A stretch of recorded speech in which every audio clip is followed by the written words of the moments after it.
천미수님, 우리 다볼사이버 성당 교우들 배은하 신부님과 함께 최영업 신부님 따라가기 오늘 25회입니다. 제가 댓글들을 이렇게 보니까 역시 우리 배은하 신부님한테 받는 은총이 굉장히 큰 것 같아요. 그래서 특별히 우리 배은하 신부님한테 깊은 감사를 드립니다. 지난 시간에 그 교우촌의 형성 과정과 특별히 경제 생활에 대해서 옹기 구워 판매하는 감동적인 시간을 가졌습니다. 어머니가 이 큰 옹기를 다 할 수 없어갖고 이렇게 해갖고, 야, 그게 정말 육체적으로 어마어마하게 힘든 것임에도 불구하고 하느님을 믿는다는 이유 하나로 다른 어떤 직업을 가질 수 없었잖아요. 그렇죠. 오로지 담배 농사, 옹기 농사, 조 농사, 그 열악한 상황에서도 천주님을 우리 때까지 이렇게 신앙을 이어오신 우리 신앙의 성공조들한테 정말 감사드립니다. 배은하 신부님 아니시면 절대 들을 수 없는 강의 들었습니다. 정말 배은하 신부님을 선생님으로 모신 것이 다볼사이버 성당에는 탁월한 선택이 된 것 같습니다. 신부님 안녕하세요. 잘 지내셨어요? 네, 지난 강의 정말 환상이었습니다. 신부님. 예, 어떠셨어요? 이제 이렇게 뭐 담배 농사, 옹기 공장 이런 얘기를 하면서 옛날 생각이 절로 나죠. 그래 맞아요. 우리가 그렇게 살면서 겪었던 어린 시절의 그 부모님들의 삶이라는 것이 단순한 고생으로만 생각하지 않고 정말 신앙을 지키기 위한 어쩔 수 없는 운명이었구나. 그리고 그 덕분에 우리가 오늘 이렇게 신앙을 지키면서 살아갈 수 있구나. 맞아요. 감사한 마음이 절로 들더라고요. 요새 그 베론에 성주순례 갔다 왔다는 분들이 어마어마하게 많더라고요. 그래요? 내가 베론에 신부님들한테 가서 물어보니까 어떠냐 그랬더니 확실히 늘었다고 그러더라고요. 그래서 성지의 의미를 알고 성지를 찾아가면은 정말 좋은 것 같아요. 뭐 제가 어제 우리 실시간 때도 그런 얘기 했는데 우리 수원교구에 참 부끄러운 일이 하나 있어요. 어떤 일이 있느냐면 김대원 신부님 어렸을 때 생가터가 있거든요.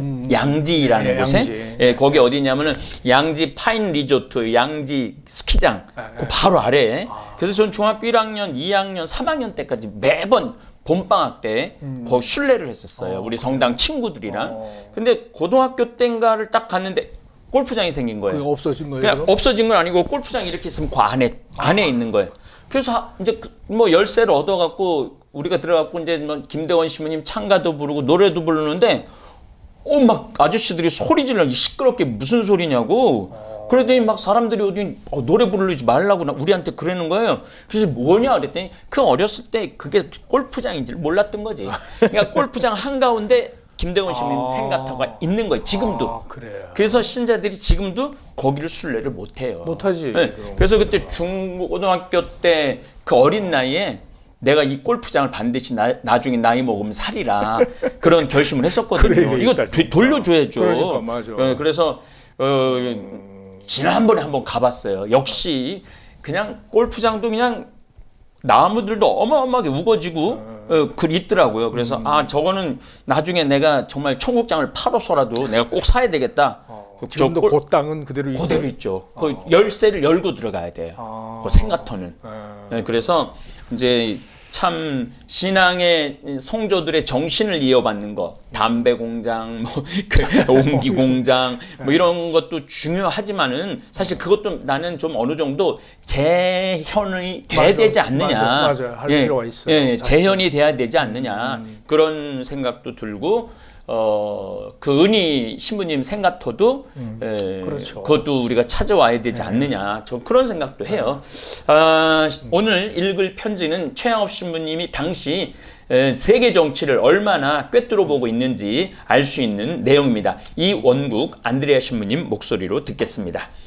지금 조선 조정은 수많은 당파로 분열되어 서로 헐뜯는 싸움으로 지세 나날이 쇠약해짐으로써 전례 없이 비참한 처지에 놓여 있습니다.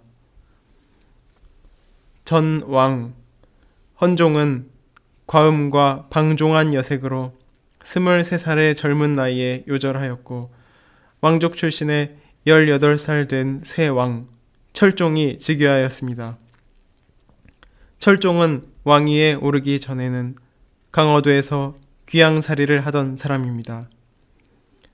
철종의 조모와 증조모는 신자로서 신앙 때문에 살해되었습니다. 철종은 부친이 신자가 아니었는데도 천주교 때문에 학살당하였고 그의 형은 모함을 당하여 역적으로 몰려 살해되었습니다. 한간에 떠도는 소문을 들으면 실제로 조선 왕국을 통치하고 있는 이는 죽은 왕의 조모이고 그 조모에 의하여 왕위에 올려진 현재 임금님은 아무 권한이나 권위도 없습니다. 그래서 임금님은 왕국의 대신들 상호 간에 끊임없이 찢고 핥히는 당파 싸움의 적개심 때문에 왕권을 잃고 목숨마저 잃게 될 큰 위험에 처해 있는데 대신들의 불안은 임금님의 권위로도 절대로 어떻게 할 도리가 없다고 합니다. 대신이라는 사람들은 질투심으로 서로 함정을 파는 일만 하고 또 속임수와 교활한 술책으로 임금까지도 죽음에 이르도록 음모를 꾸미는 일만 계속합니다.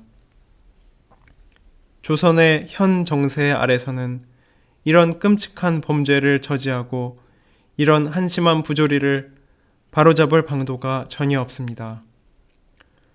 백성은 각종 세금과 수탈과 착취에 짓밟혀 극도의 불행에 빠져 있습니다.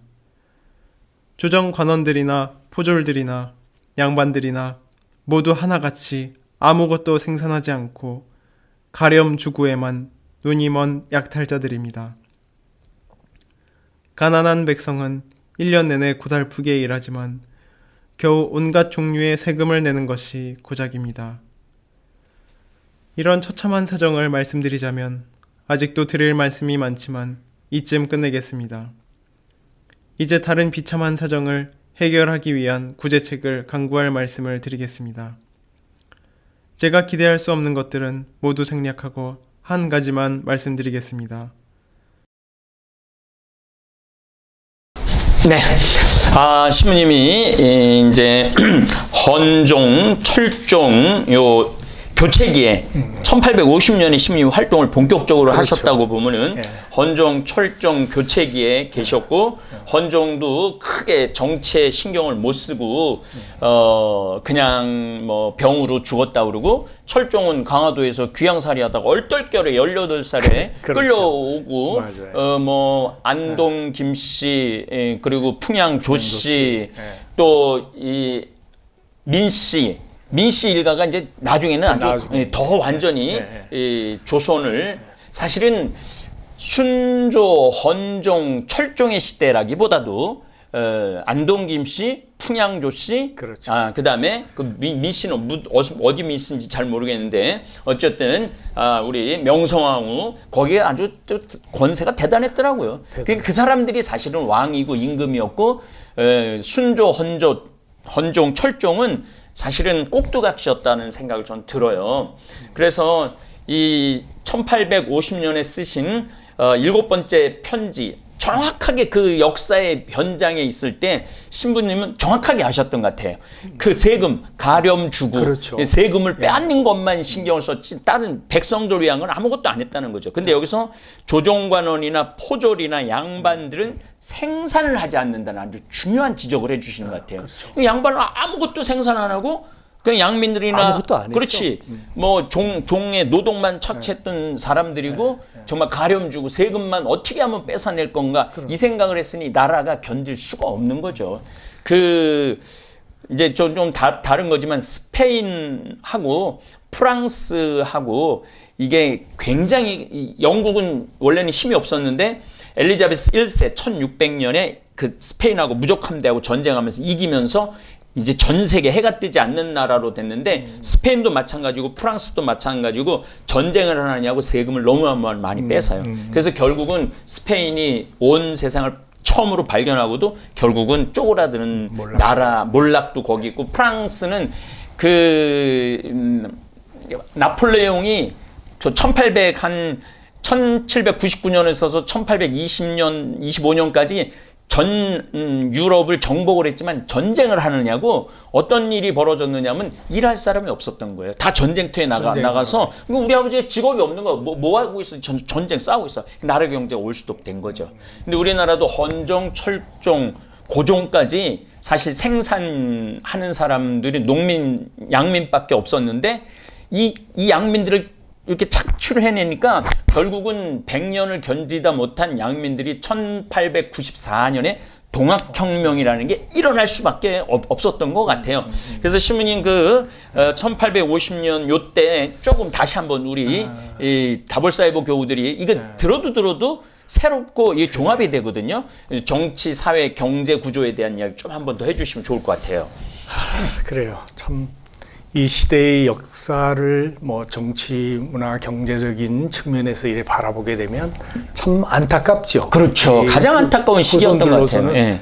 그야말로 부정부패와 문란이 예. 극도에 다다른 시기라고 예. 이제 말할 수 있는데 이제 그런 분야를 한번 조금씩 우리가 살펴보면서 먼저도 이제 왕정사에 대해서는 이제 이야기를 하면서 예.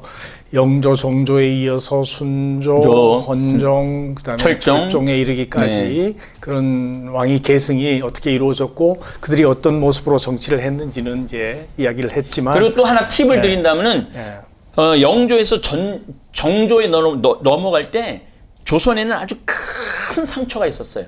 어떤 상처가 있었냐면은 영조의 아들 사도세자를 뒤주에 죽인 거야. 요 상처가 제가 보기에는 이게 계속 한 100년을 그렇죠. 영향을 미쳤던 것 같아요. 그것도 이제 사색당쟁으로 사색당쟁으로 해서 죽이느냐 살리느냐 네가 옳으냐 내가 옳으냐 그 파벌이 형성되고 그런 것으로 이제 볼 수 있으니까 일단 정치 분야를 먼저 한번 보면은 19세기 초의 조선은 아마 뭐 전대를 답습한 동양적인 봉건제 전제군주 체제를 표면상으로는 그대로 유지를 하고 있었지만 사회의 여러 현상들이 이미 분화와 변천을 하고 있었던 상황이다. 그래서 그런 상황에서 체제상의 파탄이 이미 걷잡을 수 없이 전개되고 있던 시기라고 이제 이야기할 수가 있겠죠. 18세기 탕평책으로 어느 정도 전국이 안정되는 것 같이 보였지만 그것은 지배층 내부의 대립과 갈등이 잠시 가라앉았을 뿐이지 사회 경제적 변동이 심화되면서 지배층과 피지배층 사이의 대립과 마찰도 굉장히 커지게 되고 피지배계층은 무거운 조세 부담 때문에 삼정문란이라고 그러죠. 그게 전정 그러니까 이제 밭에서 나는 거, 군정은 또 군인 안 가는 대신 내는 거. 또 하나는 이게 뭐냐면은 이제 5월달에 먹을 게 없어. 먹을 게 없으면 군에서 꿔줘. 근데 추수 때는 거의 뭐 5배, 7배로 받는. 맞아. 이게 굉장히 조선 사람들을 괴롭혔던 거죠. 그래요. 그런 이제 상황에서 조세 부담이 커지니까 소장료 거부나 납세 거부 움직임이 보이고 이제 결국 그것 때문에 밀란이 일어나기도 했다고 이제 볼 수도 있는데. 사회 모순에 대한 불만으로 심지어 정치권에 도전하는 일도 이제 발생하게 되니까 정치를 담당하는 위정자들 입장에서는 위로는 전국을 안정시켜야 되고 아래로는 동요하는 서민 사회를 달래야 하는 그런 입장에 처했던 것이라고 이제 볼 수가 있습니다. 그런 상황에서 이제 우리가 또 바라보게 되는 상황은 올바른 통치가 없고 맞아요. 또 정당한 정의로운 질서도 없는 그런 혼란의 시대다. 그러네. 이렇게 표현할 수 있는 거예요. 맞네. 그런 모습이 결국은 국가 권력이 이제 어떤 변화되고 바뀌어지는 그런 현상의 하나라고 이제 볼 수가 있는 것이니까 이런 상황에서 집권적인 봉건 제도가 결국은 이제 세도 고문의 전체주의적인 지배 형태로 나타나게 되는 것이죠. 그 당시 그런 권세가 왕권이 얼마나 허약했는지를 볼 수 있는 좋은 예가 왕명을 대리하는 어사가 일개 지방관인 세도재상의 외손에게 쫓겨 도주하는 사태가 일어났으니까 당시 지방관리한테 쫓겨가요? 그렇죠. 어사가? 암행어사가? 그러니까 그런 일이 벌어졌다니까 당시 권력 구조가 어떤 모양이있는지 가늠할 수가 있을 것이라고 보는 왕권은 없는 거네. 예, 예. 따라서 조선 왕조 일대를 명문상으로 관리해온 사류의 공론도 네. 공도 관념이 거의 다 무너지고 서울이나 지방을 막론하고 관장 이속할 것 없이 네. 지배체제의 구성원들 전부가 사리사욕에 몰두해서 국가나 사회에 대한 책임의식을 망각하고 있었다. 이래하여 재정 궁핍이 극도에 달하자 과거의 협작과 관직 매매가 공공연하게 이루어졌다. 그리고 이때 뭐를 무슨 매매가 이제 드러나기 시작하면은 이제 임진왜란 이유도 이유지만은 양반의 족보를 팔기 시작해요. 그래요. 돈이 없으니까. 그 양반전에도 나오잖아요. 맞아요. 족보를 막 팔아갖고 이제 이때부터 이름만 있던 조선 백성들이 김씨니, 이씨니, 박씨니 뭐 전부 다 이제 자기 이름을 가지면서 자기도 양반이다. 서민들이 양반으로 이제 사실은 이게 이제 질서가 이제 1820년서부터 1830, 40년, 50 이제 최양업 신부님 때는 거의 질서가 다 무너졌다고 봐야 되는데. 요 또 사실은 세계적으로 보면은 유럽은 이때 왕이 다 사라져요. 왕이 다 사라지고 전부 다 시민혁명이 일어나갖고 그렇죠. 다 이제 귀족 인정하지 않고 노동자, 그다음에 부르주아, 프롤레타리아 이게 나눠져갖고 칼 마르크스가 공산당 선언을 해요. 그렇죠. 이러면서 세계는 완전히 바뀐 거죠. 근데 우리는 완전히 바뀐 세계에 대해서 알지도 못했고 전혀 이해하지도 못했지만 우리나라도 그런 거하고 똑같은 과정은 거치고 있는 거예요. 거치고 있는 중이죠. 모양만 다르죠. 이제 그렇게 볼 수 있죠. 홍경래에 난 좀 얘기 좀 해주시죠. 그래요. 결국은 뭐 그런 상황에서 여기저기서 밀란이 일어나게 되는데 결국 뭐 홍경래라는 1811년이잖아요. 이제 그 세도 정치 기간에 일어났지만 그 홍경래난이 밀란으로 일어나기 시작해서 함경도 지방에서 이제 조세 문제로 거친 저항이 일어나게 되면서 자연스럽게 이제 확산이 되는데 이 밀란이 아주 고조화된 것은 철종 때라고 봅니다. 철종 때. 그래서 이제 1862년 그러니까 최양업 신부님 이제 돌아가시고 바로인데 그때 한 전국 70여 군데에서 밀란이 일어났다고 얘기를 하니까 특별히 뭐 그 중에 제일 크게 알려진 것은 이제 아까는 이제 그 홍경래라는 저 이북 함경도 지방인데 비해서 평안도 함경도 그쪽인데 비해서 이번에는 저기 경상도 지방 진주 밀란. 진주 밀란. 그것도 크죠. 그래서 그쪽 지방으로 해가지고 크게 밀란이 일어나가지고 하여간 70여 군데에서 이런 봉기가 일어났다니까 정치 권력에 대한 저항이 얼마나 거셌는지도 볼 수가 있는 상황이라고 볼 수 있죠. 그래요. 이제 이런 정치적인 상황을 이제 일단 한번 보면서 이 정치가 또 경제와 무관하지 않기 때문에 이제 경제적인 측면에서 한번 바라보게 되면 생산 관계의 발전이 일반적으로 이제 현저하게 나타난 시기가 조선 후기라고 볼 수 있는데 이때 이제 농업 기술이 발달하고 상공업이 성장함에 따라서 농촌 사회도 이제 변화하게 되죠. 전국 곳곳에 장이 열리고 대상인이 나타나게 되고 화폐도 활발하게 유통되는 그런 시기가 이제 후기라고 볼 수 있는데 이와 같은 경제 생활의 변화는 조선의 신분 제도에 큰 영향을 끼쳐서 양반 중심의 신분 질서가 흔들리기 시작했던 때다. 이렇게 표현할 수가 있을 것 같아요. 그리고 조선 초기에는 논에다가 직접 벽실을 뿌리는 이제 직파 방법으로 농사를 지었는데 이 조선 후기에 들어서면서는 농업 경영면에서도 이제 모내기법, 이양법이 이제 확산되죠. 그래서 굉장히 많은 소출을 거둘 수 있게 됐고 또 벼와 보리의 이모작도 널리 보급되고 여기서 잠깐 저 이양법에 대한 말씀을 좀 하고 넘어가야 되는 것이 미얀마는 아직도 씨 뿌리는 거 직파가 많다고 그래요. 많은데 이 직파하는 거고 이양법하고 생산량 차이가 3.5배 난대요. 그렇게 된다고 하더라고요. 그러니까 우리가 지금 뭐를 심는 게 이게 굉장한 영향을 미치는 것 같아요. 농사 기술 측면에서 이제 엄청난 소득의 격차를 벌려놓은 것이라고 볼 수가 있으니까요. 그리고 이제 뭐 상품 작물도 이제 많이 재배하게 됐다. 그때부터 그렇게 되면서 부유한 농민과 가난한 농민의 이제 격차가 차이가 생겨나게 이제 됐다. 벌어지고. 이제 조선 초기 상공업은 나라의 통제하에 소규모로 이루어졌는데 조선 후기에는 장시가 발달하고 네. 화폐를 사용하게 되면서 대상인이 등장하게 되죠. 그렇죠. 그러나 네.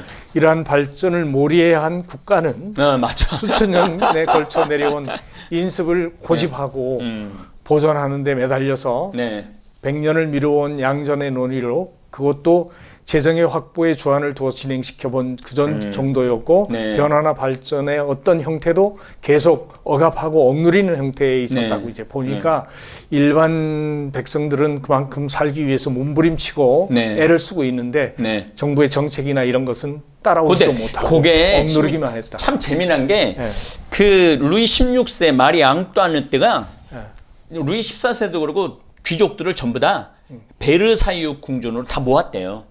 다 모아갖고 이제 양민들이 고생하는 거나 또 양민들의 삶을 거의 몰랐대요. 몰랐지. 모르고 이것도 세금만 걷어 사람으로 인정을 안 한 거지. 그런데 목이 날아간 게 결국은 그런 이유 때문이고 저는 뭐 우리 고종이 1918년 19년 1월 달에 그 식혜를 먹다 죽어요. 결국은 그래서 죽고 민비도 결국은 외놈들 칼에 목이 날아갔던 물론 일본 놈들이 합은 안 됐던 것이지만은 그 궁에 갇혀갖고 외부와 교류하지 않고 백성들이 어떻게 사는지 모르고 그런 정치인들은 황당한 정책을 펼칠 수밖에 없다. 그래서 여기서 또 저는 제가 배우는 게 뭐냐면은 우리 신부들이나 우리 교회 주교님들도 전 똑같다고 생각해요. 물론 대통령 말할 것도 없죠. 그렇죠. 주교님 뭐 항상 주위에서 그 열심한 신자들만 만나고 돈 있는 신자들이 주로 주교님을 가까이 하고 신부들도 또 뭐 우리 500명인데 정말 몇 명의 신부가 주교님을 가까이 하겠어요. 그렇죠. 거기서 그 주교님에 대해서 직언을 하거나 뭘 하거나 저는 그런 걸 보면은 내려앉는다는 거. 그러니까 백성들의 삶 안으로 들어간다라는 거. 예수님만이 할 수 있는 일이라는 거. 그런 측면에서 그 2차 바티칸 공회가 진짜 세상을 향해서 문을 열었던 요한 23세 교황님에 의해서 이제 시작된 건데 실제로 그 바티칸 공의의 결과로 주어진 것이 평신도 지위의 상승이에요. 맞아요. 그러니까 교회가 너무나 성직자 중심으로 되어 있었기 때문에 맞아. 평신도의 위상을 굉장히 높여 놓은 것이 이제 2차 바티칸 공의회인데 사실 그런 측면에서 교회는 그게 이제 1965년에 1965년에 이제 폐막이 됐으니까 그 이후로 사실은 세상을 향해 열린 교회가 되기 위해서 굉장히 노력을 하면서 살아온 거라고 보는데 아직도 우리들 눈에 이런 제도가 가져오는 폐해라는 것은 어쩔 수 없구나 하는 생각을 하게 되면 뭐 더 폐쇄적인 그 당시의 왕정 사회에서 그렇죠. 그 관료들이 이 서민들이나 농민들이 살아가고 있는 그 고통을 이해할 리가 없고 알 수도 없었을 것이라는 생각이 들어요. 사실은. 어쨌든 하여간 그런 측면도 우리가 같이 보면서 생각을 해보면 좋을 것 같은데 상업적으로 보면은 이미 18세기 말 사상의 자유, 그러니까 개인 그렇죠. 상인들의 그 자유가 조금 인정되지 않아도 발전될 수밖에 없는. 맞습니다. 맞습니다. 개별 상인들이 이제 점점점 적극적으로 자신의 이익을 도모하기 위해서 그렇지만 생산지와 소비자를 연결시키면서 좀 더 활발하게 상업 활동이 됐죠. 전개해 나가고 있었던 것이라고 이제 볼 수가 있는데 이제 그러다 보니까 그걸 이용해 가지고 당시에 궁방 관속 양반 토의 봉건적인 이 독점 농단도 또 생겨났다. 이제 이런 것을 보게 되면은 참 어떤 일이 있어도 그 권력이라는 것은 자기들의 이권을 쟁취하기 위해 가지고 많은 사람들의 노동력과 그 수익을 빼앗아가는 네. 역할을 하고 있구나 하는 것을 이제 그때도 볼 수가 있는 거죠. 그러니까 그러면서 이제 그 지배계층에서도 돈을 가진 사람과 없는 사람의 네. 그 차이가 네, 많이 네. 생겨난다고 이제 볼 수가 있죠. 맞아요. 그 네. 차이가 굉장히 많이 벌어지죠. 예. 또한 이 시기에 계속되는 금융에도 불구하고 이제 그 장사의 맛을 들인 사람들은 인삼 장사를 갖다가 그렇지. 통해 가지고 이제 국제 사무역을 네. 수행하게 되는 것도 이제 특이한 일 중에 하나라고 볼 수가 있겠죠. 그리고 조선 후기에 이질적인 생재 수단으로 등장한 화폐. 네. 이제 화폐 추조는 소재의 부족과 재정상의 궁핍 때문에 불량 화폐가 많이 나왔죠. 나오게 되고 그래서 물가고를 재촉하는 결과가 되었는데 관련 산업으로 대체되는 이제 광산 개발이 동을 많이 조건부로, 캐야 되니까 동을 많이 캐야 되니까 결국은 뭐 화폐를 만들려면 예, 찍어내기 철하고 위해서 동을 많이 캐야 만들어야 되니까. 이제 광산 개발이 조건적으로 주어졌다는 이야기를 예. 하는 것이죠. 그다음에 이제 사회 분야를 좀 이제 볼 필요가 있는데 네. 농업 생산력의 발전과 경제 진정 등 조선 후기 사회 변화는 조선의 전통적인 신분 질서를 이제 붕괴시켜 나가는 것이죠. 네, 맞습니다. 대표적인 것으로 지배적 사회 집단인 양반층들이 이제 갈라집니다. 네. 정권에 참여하고 있는 집권 양반층, 또 지방의 토 세력으로 토. 전락된 토반, 지방에서 이미 오래전 몰락한 잠반. 이렇게 이제 양반도 예. 세 가지 정도로 구분이 되기 시작했다고 합니다. 예. 그리고 한편 토지 경영의 변화와 농업 기술의 발달에 따른 생산력 증대는 신분상의 변화를 그렇죠. 가속화시켜가지고 양반을 살 수 있고 호적을 권세 있는 일부 양반 관료층에서 민전의 경영이 이제 심화가 됐다. 그래서 지주층의 땅이 확대가 됨으로써 토지를 맞아요. 상실한 농민이 많아진 데다가 17, 18세기를 통해 인구가 증가됨으로 인해서 농민층의 분해를 더욱 촉진시켰다고 보는 것이죠. 또한 서민 지주가 등장한 것도 이제 이때부터라고 볼 수가 있으니까 농업 노동자층도 이때 나타나기 시작했다. 그러니까 벼락부자가 많이 나타났는데 이 벼락부자들이 양반 중에서도 벼락부자들이 많았고 또 이제 상공업을 하는 사람들도 벼락부자가 많았고 이제 1801년에 뭐를 단행을 하냐면은 공노비, 그러니까 관에 있는 노비를 전부 다 양민으로 다 풀어주죠. 그렇죠. 왜냐하면 세금을 걷어야 되니까. 그게 이제 1801년 그게 처음 이루어진 거죠. 다 풀어줌으로 해서 어떻게 보면 신분 체제는 무너지기 시작했다고 봐야죠. 그동안 그 천민들을 갖다가 노비처럼 이용해서 이렇게 이용했던 사람들이 그 사람들에 대한 신분을 갖다가 무너뜨려버린 스스로 무너뜨린 거죠. 그렇죠. 뭐 국가 재정 때문에 그렇죠. 결국은 이제 그런 일이 벌어지게 지금도 되는데. 사실은 세금 때문에 우리는 세금을 많이 안 내지만은 지금 세금 내는 직접적인 당사자들은 문재인 정권이 들어와갖고 세금을 어마어마하게 때린다고 미워하는 이유는 세금 그 때문에 그러니까 맞아요. 지금 보면 지금도 우리나라가 5,000년 역사 이래 지금처럼 잘 사는 적은 없지만은 마지막 단계가 검찰을 개혁하고 그렇죠. 모피아라고 재무부를 개혁을 해야 되고 언론을 개혁해야 되고 이 세 가지를 개혁하면은 우리나라는 제가 보기에는 1등 세계 그렇죠. 1등 국가가 될 것 같아요. 민주국가로 정말 좋은 세금은 사실 북유럽 같은 데가 훨씬 많아요. 더 많이 내죠. 훨씬 많이 내요. 그러니까 이제 그 선진국이 될수록 세금을 많이 내야 되는데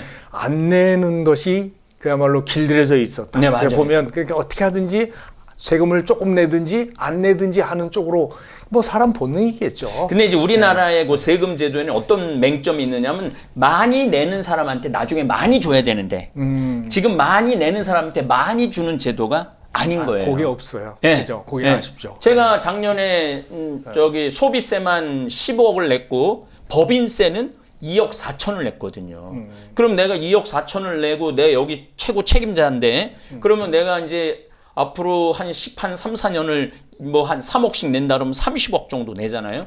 그 끝났어. 그러면 30억 정도 내가 세금을 낸 최고 책임자였다면은 나한테 적어도 한 달에 한 500에서 1,000만 원은 줘야 되는데 그런 제도가 없는 거예요, 우리나라가. 맞아요. 그렇죠. 그것까지 개혁이 되면은 같이 가져야 되는데 그렇죠. 이게 맞습니다. 같이 안 가니까. 맞습니다. 조선 왕조의 신분제는 신분 직역제로 함축할 수가 있습니다. 조선 시대는 남자는 원칙적으로 신분 지위에 맞는 직역이 각 개인에게 주어지고 이에 따른 권리 의무상의 차등이 법제적으로 규정되어 있었는데 개인의 신분적 지위는 직역의 여하에 따라서 파악할 수가 있었죠. 직역은 신분을 판정하는 유력한 수단의 하나이기 때문에 장적에 기재된 직역을 통해서 조선의 신분 구조를 이해할 수가 있습니다. 조선 초기에는 양인과 천인으로 신분이 구분되어서 양인은 역과 세를 부담하고 천인은 이것들을 부담하지 않았습니다. 그렇죠.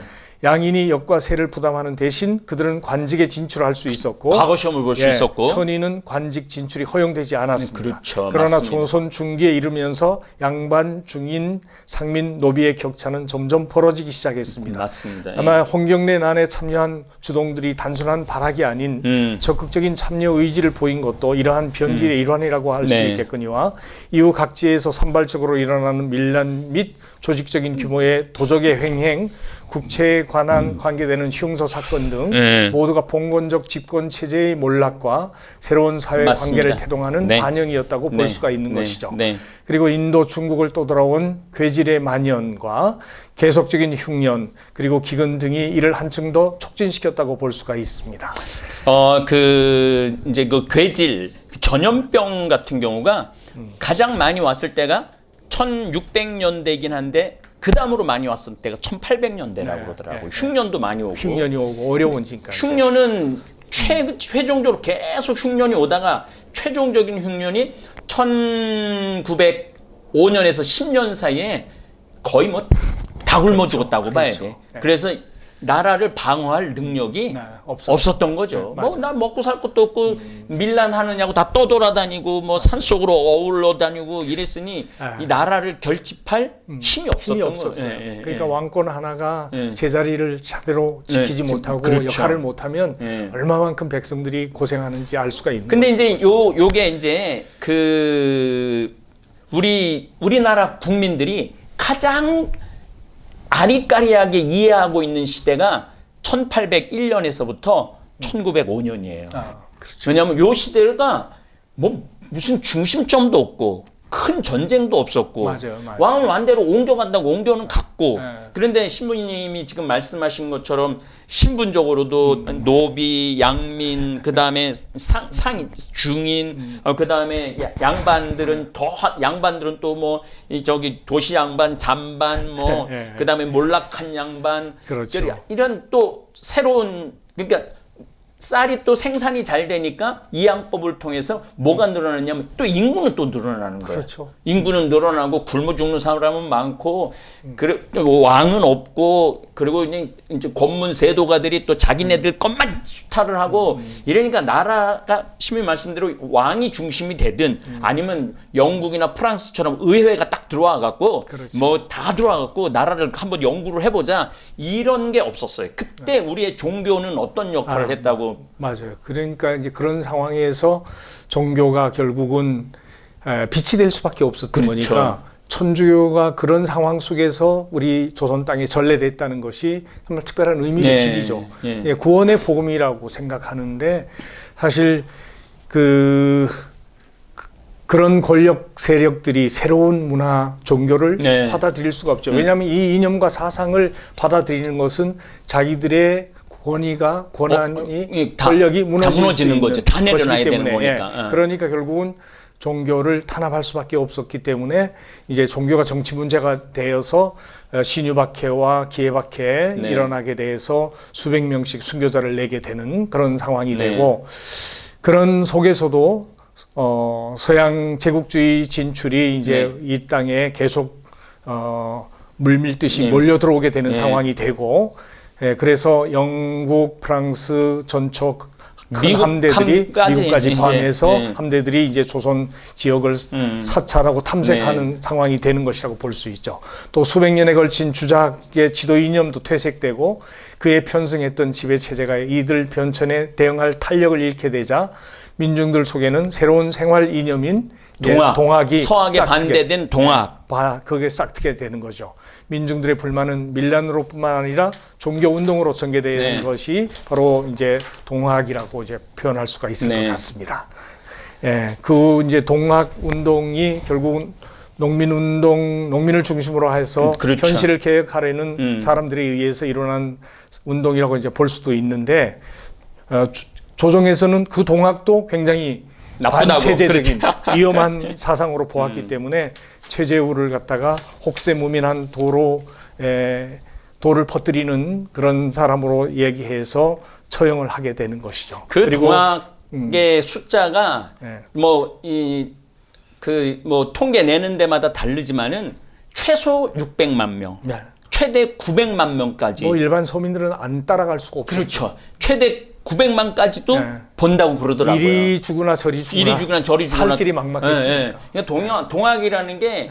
우리 조선 말기를 이해하는데 물론 우리 서학 천주교도 뭐 역할을 하긴 했지만은 굉장히 미미했고. 근데 이 천주교를 정부에서 그 처음부터 그렇게 박해하지 않고 인정했으면은 동학도 생기지 않고 그렇죠. 이걸 통해 가지고 어떤 세상의 세상으로 변화가 나갔고 맞는데 예. 너무 박해를 하니까 좋다는 건 알면서 예. 백성들이 이걸 받아들이질 못하는 그렇죠. 거예요. 그런 상황에서 이제 또 동학이 동학이 들어오니까. 일어나서 이걸 반대하면서 이걸 하겠다 하니까 농민 운동으로 이걸 예, 하니까 모든 그렇죠. 농민들은 다 따라갈 수. 참여했다. 예. 그러니까 동학혁명 때 사실은 딱 서울만 한양만 남기고 전 다, 국토를 그렇죠. 다 정복한 예, 거죠. 그렇죠. 그렇게 예, 봐야죠. 전 국토를 다 정복을 했는데 나는 그 동학혁명이 성공을 했으면은 우리나라 역사는 또 달라졌다고 그러면은 생각합니다. 이제 뭐 프랑스 시민혁명 같은 그렇죠. 시민혁명처럼 그런 그렇게 되는 거죠. 모습이 될 수 예, 있겠죠. 충분히 됐으면은 남북도 안 갈라지고 일본하고도 전쟁 해볼만 예, 했을 거라는 해볼만 거죠. 했겠죠. 뭐 예. 해볼만 하고 그래서 이 동학에 대한 아쉬움이 참 전 있어요. 개인적으로 참 많습니다. 우리 민족적인 역사로 네. 보면 그것이 분명히 있어요. 네, 우리 다볼사이버 교우들 우리 최양업 신부님 1850년에 3.5일지 썼는데 우리가 이렇게 조선 신부님이 활동한 한가운데를 우리가 읽고 이해하고 더듬어야만이 우리도 좀 성숙한 제가 성령 칠은을 갖고 얘기를 하면서 지식도 있어야 되고 분별력도 있어야 되고 경외심도 있어야 되고 이런 말씀을 드렸지만은 성당을 다닌다고 해서 무조건 믿는 게 아니고 세상은 어떻게 돌아가고 우주는 어떻게 돌아가고 하느님의 질서는 어떻게 돌아가고 이런 것들을 다 알면서 최양욱 신부님을 따라가다 보면은 그게 일맥상통한다라는 걸 깨달아요. 하느님의 섭리가 온 역사 안에 온 지구의 섭리 안에 다 있다라는 거요. 그래서 실질적으로 요즘 최양욱 신부님이 따라가기 이걸 편지를 하면서 굉장히 신앙의 신비와 기쁨을 누린다는 우리 학생들이 참 많습니다. 예, 다음 시간에 이어서 이야기하도록 하겠습니다. 예, 감사합니다. 동글동글 콩으로 만든 청국장 동글동글 콩으로 만든 청국장 찌개로도 먹고요